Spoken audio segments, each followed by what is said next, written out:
કેવીની class YouTube ચેનલમાં આપ સરે મિત્રોનું હું દિલથી સ્વાગત કરું છું। આજે વિદ્યાર્થી મિત્રો વાત કરીશું ધોરણ 8માં આપણી નવીન સ્વાધ્યાયન પોથી જે આપવામાં આવેલી છે તેમાં હિન્દી વિષયનો પાઠ નંબર 5 સવાલ બાલમન કે જવાબ ડૉક્ટર કલામ કે। જે વિદ્યાર્થી મિત્રો તમારા સ્વાધ્યાયન પોથીના ભાગ નંબર 3ના પાના નંબર 10 થી 19 ઉપર તમને મળી જશે, જેનું આપણે સચોટ સાચું અને સંપૂર્ણ સોલ્યુશન આજે આ વિડીયોમાં જોવાના છે। તો ચાલો વિદ્યાર્થી મિત્રો આપણે વિડીયોની શરૂઆત કરીએ। તેના પહેલાં તમે ખાસ ચેનલમાં નવા આવેલા હોય તો ચેનલને અવશ્ય સબસ્ક્રાઇબ કરી વિડીયોને લાઇક અને શેર કરવાનું પણ ન ભૂલતા। મિત્રો પાઠ નંબર 5 છે સવાલ બાલમન કે જવાબ ડૉક્ટર કલામ કે, જેની અંદર મિત્રો તમે અહીંયાથી સારાંશ પણ જોઈ શકો છો, બરાબર। કારણ કે આ પાઠનો હાર્દ છે એ મિત્રો અહીંયા તમને મળી રહેશે સારાંશમાં। હવે આપણે પ્રશ્ન મિત્રો 1 એનો અ છે प्रश्नों के उत्तर संक्षिप्त में लिखिए। जेमा प्रश्न 1 છે डॉक्टर कलाम की बचपन को किसी घटना का वर्णन लिखिए। तो આપણે મિત્રો એનું વર્ણન કરીએ। कलाम जब 5वीं कक्षा में थे, उनके शिक्षक श्री शिव सुब्रमण्यम अय्यर विद्यार्थियों को बता रहे थे कि कोई पक्षी कैसे उड़ता है। वे विद्यार्थियों को रामेश्वरम के समुद्र तट पर ले गए और वहां उन्होंने विद्यार्थियों को उड़ने के क्रिया का जीवंत उदाहरण बताया। डॉक्टर कलाम पर इस घटना का गहरा असर पड़ा, इससे उन्हें विज्ञान पढ़ने की प्रेरणा मिली। बीजो प्रश्न है डॉक्टर कलाम ने साहस की क्या परिभाषा बताई है। तो जवाब डॉक्टर कलाम की दृष्टि में अपनी जान की परवाह किए बिना दूसरे को संकट से बचाना ही साहस है। तीजो प्रश्न भारत विकसित राष्ट्र है या विकासशील राष्ट्र, स्पष्ट कीजिए। मित्रों आनो जवाब આપણે લખીએ कि भारत एक विकासशील देश है और इसके अलावा भारत की चढ़ती जनसंख्या संख्या के कारण और बेरोजगारी होने के कारण भारत विकासशील देश है। भारत की अर्थव्यवस्था मुख्यतः कृषि पर ही आधारित रही है। देश की अर्थव्यवस्था को कृषि से हटकर उद्योग आधारित होने की जरूरत है, क्योंकि कृषि सिंचाई के लिए मानसून पर निर्भर कर रहती है, जो खुद बहुत अनिश्चित है। इस कारणों की वजह से भारत विकासशील देश है, बराबर मित्रों। चलो આપણે હવે આગળ જોઈશું। चौथो प्रश्न है हमारी राष्ट्रीय शक्ति कौन सी है, कैसे। जवाब भारत की जनसंख्या 1 अरब से अधिक है। इससे 54 करोड़ लोग 25 वर्ष से कम आयु के हैं। ये युवाधन हमारी राष्ट्रीय शक्ति है। 5 भारत देश की सबसे बड़ी चुनौती कौन सी है और क्यों। तो मित्रों जवाब भारत को सन 2020 तक एक विकसित राष्ट्र के रूप में परिवर्तित करना और देश के 1 अरब से अधिक नागरिकों के चेहरे पर मुस्कान देखना है, ये सबसे बड़ी चुनौती है। प्रश्न मित्रों 1 एनो ब है प्रश्न के उत्तर लिखिए। पहलो प्रश्न है डॉक्टर कलाम को विज्ञान पढ़ने की प्रेरणा किससे और किसे मिली।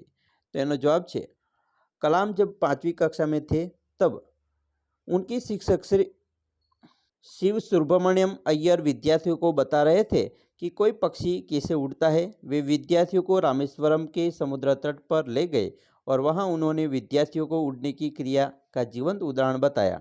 डॉक्टर कलाम पर इस घटना का गहरा असर पड़ा, इससे उन्हें विज्ञान पढ़ने की प्रेरणा मिली। इस प्रकार उन्हें शिक्षक श्री शिव सुब्रमण्यम अय्यर से इस घटना से विज्ञान पढ़ने की प्रेरणा मिली। दूसरा प्रश्न है डॉक्टर कलाम ने मातृभाषा का क्या महत्व समझाया है। जवाब डॉक्टर कलाम ने माध्यमिक शिक्षा की पढ़ाई मातृभाषा में की थी। कॉलेज और आगे की शिक्षा में उनकी पढ़ाई का माध्यम अंग्रेजी भाषा थी। कलाम के विचार से कॉलेज की पढ़ाई भी मातृभाषा के माध्यम से होनी चाहिए। इसका कारण ये है कि विद्यार्थी अपनी मातृभाषा में ही सोचता है, इसलिए मातृभाषा में ही अपनी बात आसानी से प्रकट कर सकता है। फिर भी विश्व के दूसरे देशों से संपर्क कायम करने के लिए वे अंग्रेजी का ज्ञान आवश्यक मानते हैं। तीसरा प्रश्न है लक्ष्य प्राप्ति करने के लिए हमें क्या क्या करना चाहिए। एनो जवाब है आज हमारे देश में डॉक्टरों और इंजीनियरों की कमी नहीं है, कमी है अच्छे वैज्ञानिकों की। इसलिए एक महान वैज्ञानिक बनकर देश का नाम रोशन करना यही मेरे जीवन का लक्ष्य है। इसे पाने के लिए मैं अपने पाठ्यक्रम की विज्ञान की पुस्तकें बड़े ध्यान से पढ़ता हूँ। विज्ञान की अन्य पुस्तकें भी स्कूल पुस्तकालय से लाकर पढ़ता हूँ, मैं वैज्ञानिकों के जीवन पर लिखी पुस्तकों भी पढ़ता हूँ। घर पर मैं छोटे छोटे प्रयोग भी करता हूँ। चौथा प्रश्न है, सेना में महिलाओं की बराबरी और शिक्षित नेता पर अपने विचार लिखिए। जवाब, सशस्त्र सेनाओं में नियुक्त किए गए पुरुष और महिलाओं के आधार पर कोई भेदभाव नहीं होना चाहिए। तीनों सेनाओं में पर्याप्त महिला अधिकारी नियुक्त हैं। राष्ट्रीय रक्षा क्षमताओं में वृद्धि के लिए महिला उच्च स्तरीय सामरिक सेना बहुगुणक उपकरणों पर कार्य करके भी अपना सहयोग दे सकती है। इस प्रकार सेना में महिला की बराबरी होनी चाहिए। वर्तमान राजनीतिज्ञों को अपने कठिन परिश्रम, उत्कृष्टता और पारदर्शी कार्यों से मार्गदर्शन देना चाहिए। साथ ही गरीबी रेखा के नीचे रह रहे लगभग 26 करोड़ भारतीयों के उत्थान के लिए भी कार्य करना होगा। पांचवा प्रश्न, पढ़ने के बजाय देखा हुआ ज़्यादा याद रह जाता है, क्यों? मित्रों, देखे हुए दृश्य का चित्र जो का तो मस्तिष्क में अंकित हो जाता है, लेकिन पढ़ने से केवल मन में काल्पनिक चित्र बनता है। कल्पना में वह सच्चाई नहीं होती जो हमारे यथार्थ में होता है।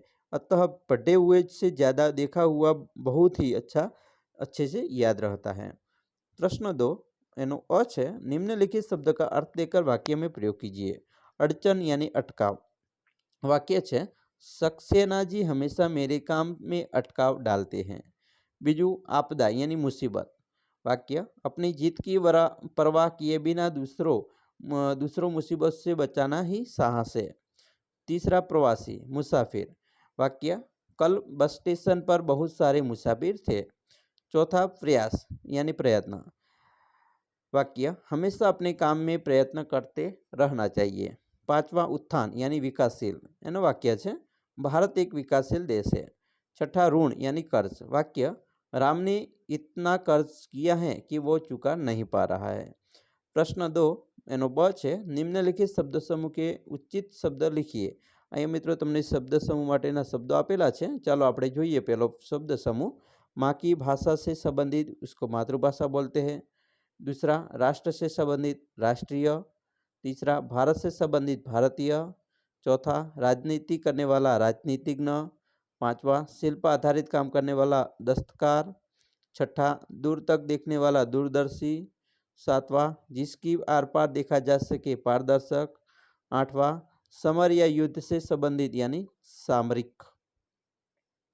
तीसरा प्रश्न है, एनो अ छे, हमारे राष्ट्र के विकास के लिए इनका योगदान लिखिए। पहलो छे किसान। वे भारत देश के रीढ़ की हड्डी के समान हैं। खाद्य फसलों और तिलहन का उत्पादन करते हैं। वे वाणिज्यिक फसलों के उत्पादक हैं। वे हमारे उद्योगों के लिए कुछ कच्चे माल का उत्पादन करते, इसलिए वे हमारे राष्ट्र की जीवन रक्त हैं। दूसरा, मजदूर। एक मजदूर देश के निर्माण में बहुमूल्य भूमिका निभाता है और उसका देश के विकास में अहम योगदान होता है। किसी भी समाज, देश, संस्था और उद्योग में काम करने वाला श्रमिकों की अहम भूमिका होती है। मजदूरों के बिना किसी भी औद्योगिक ढांचे के बड़े होने की कल्पना नहीं जा सकती, इसलिए श्रमिकों का समाज में अपना ही एक स्थान है। तीसरा, सैनिक। सीमा पर लड़ते वक्त उन्होंने अपने परिवारों के बारे में एक बार भी नहीं सोचा और हंसते हंसते अपने प्राणों के देश के ऊपर न्यौछावर कर दिया। शहीदों के परिवारों में इसके बाद भी देश प्रेम का जज्बा कम नहीं हुआ। शहीद के बाद चाहे सैनिक का पुत्र हो या भाई, हर किसी के दिल में बस एक ही इच्छा है, सेना में भर्ती होकर देश की सेवा करना। तीसरा है शिक्षक। राष्ट्रीय एकता और अखंडता को बनाए रखना आज की आवश्यकता बन गई है। हमारे शिक्षक वर्ग समाज नेताओं व राजनेताओं को इसमें पूर्ण योगदान देना चाहिए और संकीर्णता की भावना को त्याग देना चाहिए। तभी देश की अखंडता व एकता बनी रहेगी और खतरा दूर किया जा सकता है, क्योंकि आज संपूर्ण विश्व राष्ट्रीयता की भावना से प्रेरित है। और छेला, पांचवा, महिला। महिलाएं वर्तमान में महिलाएं समाज सेवा, राष्ट्र निर्माण और राष्ट्र उत्थान के उन अनेक कार्यों में लगी हैं। महिलाओं ने अपनी कर्तव्यपरायणता से यह सिद्ध किया है कि वे किसी भी स्तर पर पुरुषों से कम नहीं हैं, बल्कि उन्होंने तो राष्ट्र निर्माण में अपनी स्वप्न ही प्रदर्शित की हैं। प्रश्न 3 इसका ब है, मेरी यादगार घटना। इस विषय पे 10-12 वाक्यों में आपका आपकी जीवन में विशेष घटना लिखिए। मित्रों अहींया तमारी जीवनने लगती कोईपण घटना तमे लखी शको छो। આપણે અહીંયા જે ઘટના લખી છે એ જરૂરી નથી કે આજ તમારે લખવી। આના સિવાય તમે બીજી પણ મિત્રો ઘટના લખી શકો છો। આગળ પ્રશ્ન 4 રૂપરેખા के आधार पर कहानी लिखिए। મિત્રો અહીંયા મુદ્દા આપેલા છે બરાબર, એના આધારે આપણે કહાની લખવાની છે। કહાની લખ્યા પછી છેલ્લે તમારે એનું શીખ પણ લખવાની છે, બોધ લખવાનો છે બરાબર। આપણે અહીંયા કહાની લખેલી છે, આ કહાની તમે અહીંયા મુદ્દાસર લખી શકો છો। તમારી ઈચ્છા મુજબ અલગ મિત્રો બીજા મુદ્દા પણ એડ કરી શકો છો જો તમને વધારે ફાવતું હોય તો બરાબર। ચાલો तो અહીંયા છેલ્લે सीख પણ લખવાની છે। तो आ कहानीनी सीख है, हमें जीवन में मुसीबत के समय दिमाग से काम लेना चाहिए, डरना नहीं चाहिए, अब की मदद के लिए हमेशा आगे आना चाहिए बराबर। सबकी मदद के लिए हमेशा आगे आना चाहिए, ये यानी सीख है। प्रश्न 5 यानो अ है, निम्नलिखित वाक्य में से सर्वनाम पहचान कर प्रकार लिखिए।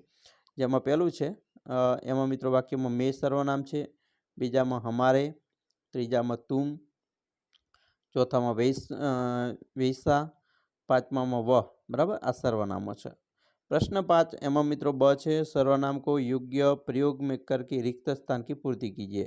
तो मित्रों मैं तो एना ऊपर थी बने कि यह मेरी किताब है तो मेरी थयुं बराबर। तुम तो तुम है थाय, यह तो वह, यह तो यह, અને કહું તો કિસને। તો આવી રીતે આપણે આની કાર્ય પૂર્ણ કરવાની હતી। પ્રશ્ન 5 નો ક છે, नीचे दिए गए सर्वनाम शब्दों का उपयोग करके वाक्य बनाइए। कौन तो कौन ऊपर से वाक्य बने, वहाँ कौन खड़ा है। बीजू जो तो वाक्य बने, जो तुम पढ़ाई दिखाई नहीं करोगे तो फेल हो जाओगे। त्रीजो वे बड़े ही अच्छे लोग हैं। चौथुं इन्हें इन्हें अच्छे से समझना होगा। और पांचमो स्वयं, मैं स्वयं पढ़ाई कर लूँगा। प्रश्न 6 निम्नलिखित परिच्छेद में उपयुक्त स्थान पर विराम चिन्ह लगाकर लिखिए। तो अहींया मित्रों तमारे छे बराबर विराम चिन्हनो उपयोग करीने लखवानो छे। तो आपणे अहींया लखेलो छे बराबर योग्य फकरो छे विराम चिन्हनो उपयोग करीने। तो तमारे पण आवी रीते विराम चिन्हनो योग्य उपयोग करीने फकरो फरीथी लखवानो छे।